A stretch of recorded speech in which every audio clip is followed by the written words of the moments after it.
Coucou tout le monde, j'espère que vous allez bien, c'est Nadège, votre praticienne Laoshi et médium avec vous. Alors aujourd'hui je voulais parler de l'enfant intérieur, j'en parle beaucoup dans mes guidances, mais il y en a sans doute qui ne savent pas très bien ce que c'est, donc je vais l'expliquer. Donc l'enfant intérieur, qu'est-ce que c'est? Eh bien, l'enfant intérieur, c'est cette partie de nous qui a grandi, mais qui n'a jamais vraiment disparu.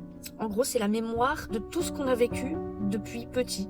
Nos joies, nos peurs, nos rêves d'enfant aussi. C'est aussi la source de notre créativité, de notre spontanéité. Voilà.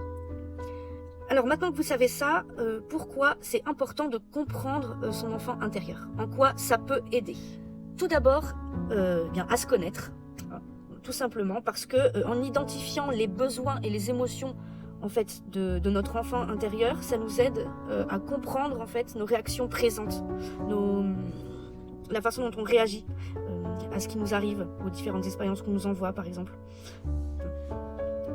Ensuite, ça peut nous aider à guérir des blessures. Tout ce qu'on a vécu dans notre enfance, en fait, ça laisse des traces. Et ça se répercute en fait dans notre vie d'adulte. Donc forcément, quand on prend soin de son enfant intérieur, ça aide à guérir les blessures et à ne plus traîner les boulets qu'on traîne depuis l'enfance. Alors maintenant, comment se connecter à son enfant intérieur? Il y a plusieurs façons, je dois dire. Je vais en citer quelques-unes.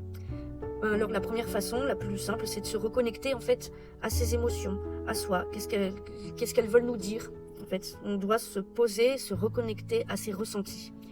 Et je citerai également l'écriture et aussi les activités entre guillemets créatives en fait. Les arts, ça me fait penser à la carte des arts qu'il y a dans l'oracle bleu. Donc dessiner, peindre, pour ceux qui ne voient pas comme moi, soit écrire aussi, ou faire de la musique, danser, faire du jardinage, enfin toutes ces activités d'ancrage, ça permet aussi de se reconnecter au moment présent. Mais pas que ça, quelque chose qu'on oublie trop souvent de faire, de jouer, voilà, le jeu, donc jouer comme un enfant, quoi, voilà. Donc voilà, en résumé, voilà, tout ce qu'il faut retenir de tout ça, c'est que l'enfant intérieur, c'est une part, c'est vraiment une part essentielle de nous-mêmes qu'on oublie trop souvent. Et en réapprenant en fait à prendre soin de cet enfant intérieur, forcément, ça va refavoriser et notre bien-être, mais aussi notre développement personnel, voilà, parce qu'on se connaît mieux.